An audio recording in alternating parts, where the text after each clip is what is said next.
हरे कृष्णा दंड प्रणाम। भगवत गीता के अध्याय 2 के श्लोक संख्या 32-33 के बारे में विचार करेंगे। ओम अज्ञानतिमिरान्धस्य ज्ञानांजन शलाकया चक्षुरुन्मिलितं येन तस्मै श्री गुरुवे नमः। नमो विष्णुपादाय कृष्णप्रेष्ठाय भूतले श्रीमते भक्तिवेदांत स्वामिने नमः। नमस्ते सरस्वते देवे गौरवाणी प्रचारिणे निर्विशेषा शून्यवादी पाश्चात्य देशतारिणे। जय श्री कृष्ण चैतन्य प्रभु नित्यानंद श्री अद्वैत गदाधर श्रीवासादि गौर भक्तवृंद। हरे कृष्ण कृष्ण कृष्ण हरे हरे, हरे राम राम राम हरे हरे। श्लोक संख्या 32 में भगवान कहते हैं, यदृच्छया चोपपन्नम स्वर्गद्वारमुपावृतम सुखिना क्षत्रिया पार्थ लभन्ते युद्धमिदृशम। हे पार्थ, वे क्षत्रिय सुखी है जिन्हें ऐसे युद्ध के अवसर अपने आप प्राप्त होते हैं, जिससे उनके लिए स्वर्ग लोक के द्वार खुल जाते हैं।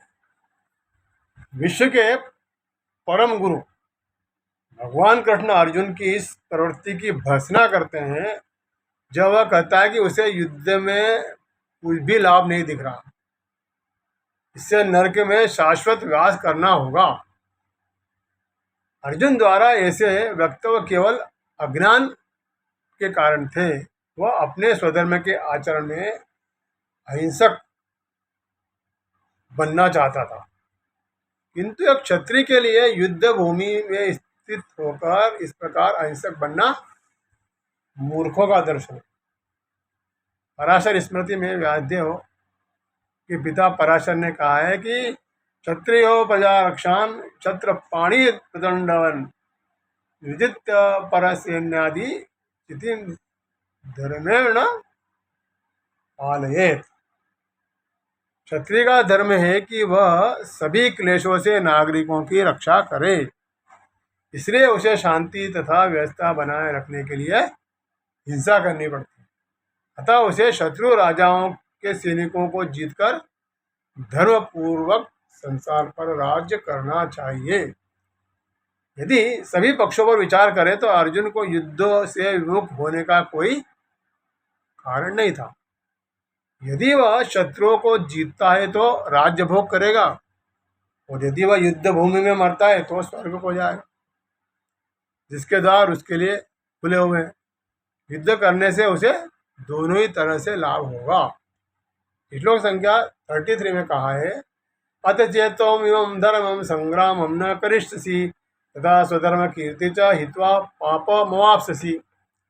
किंतु यदि तुम युद्ध के करने के स्वधर्म को संपन्न नहीं करते हो तो तुम्हें निश्चित रूप से अपने कर्तव्यों की उपेक्षा करने का पाप लगेगा, और तुम योद्धा के रूप में भी अपना सम्मान, अपना यश खो दोगे।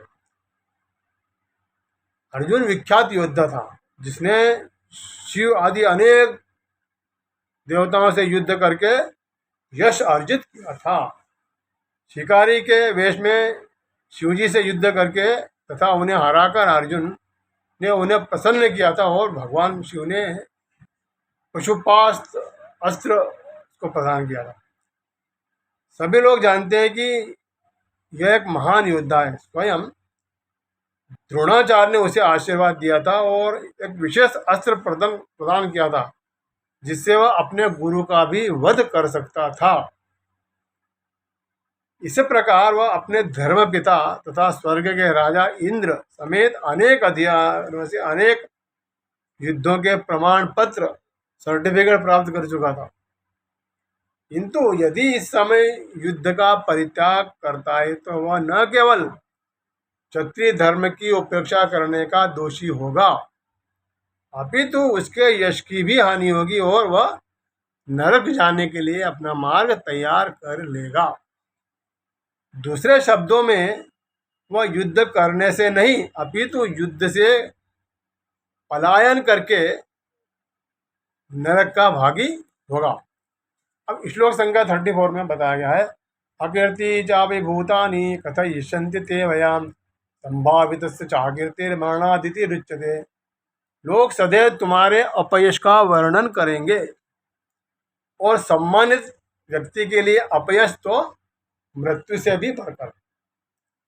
तात्पर्य शिला प्रभुपाद बताते हैं कि जब अर्जुन के मित्र तथा गुरु के रूप में भगवान कृष्ण अर्जुन को युद्ध से विमुख न होने का अंतिम निर्णय देते हैं, वे कहते हैं, अर्जुन, यदि तुम युद्ध प्रारंभ होने के पूर्व ही युद्ध भूमि छोड़ दोगे तो लोग तुम्हें कायर कहेंगे, और यदि तुम सोचते हो कि लोग गाली देते रहें किंतु तुम युद्ध भूमि से भागकर अपनी जान बचा लोगे तो मेरी सलाह है कि तुम्हें युद्ध में मर जाना ही श्रेयस्कर होगा।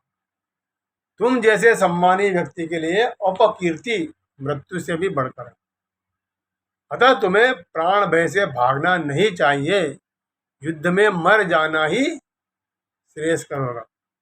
इससे तुम मेरी मित्रता का दुरुपयोग करने तथा समाज में अपनी प्रतिष्ठा होने के अपयश से बच जाओगे।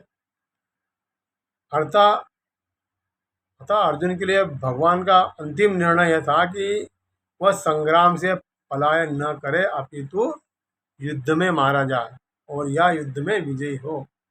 हरे कृष्णा। दंड।